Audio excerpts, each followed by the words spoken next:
fam, you're welcome to another exciting segment on the program Happily Ever After.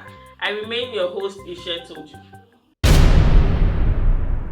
You know guys, being in an abusive relationship can be demeaning to any human being, either male or female.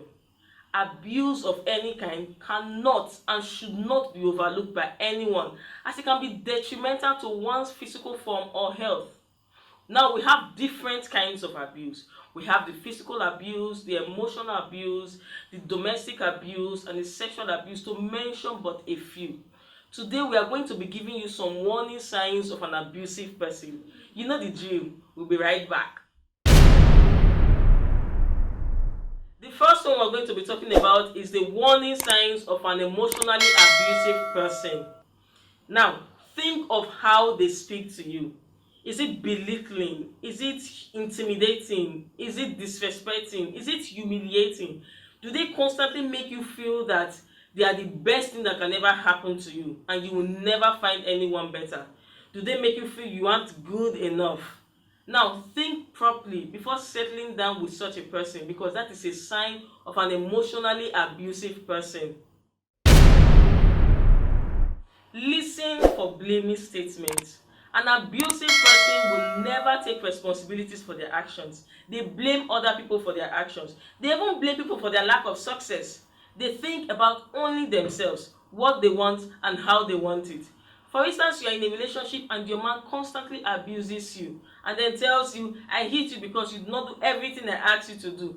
They forget that everyone is responsible for their own actions. That is another warning sign of an emotionally abusive person.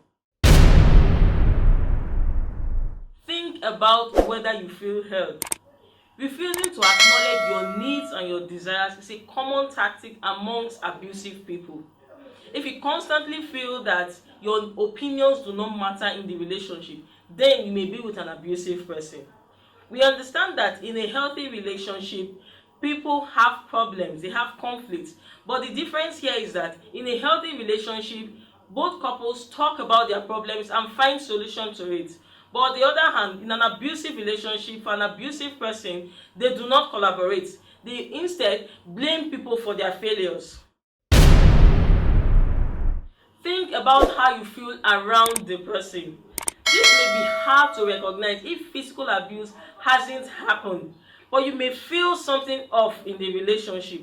You may feel that you are walking on eggshells whenever you are with that person, or you don't know what to say that will set that person off.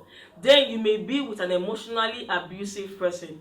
For instance, you are in a relationship and your partner makes you feel worthless and incapable of making decisions for yourself and in the relationship. Then think twice.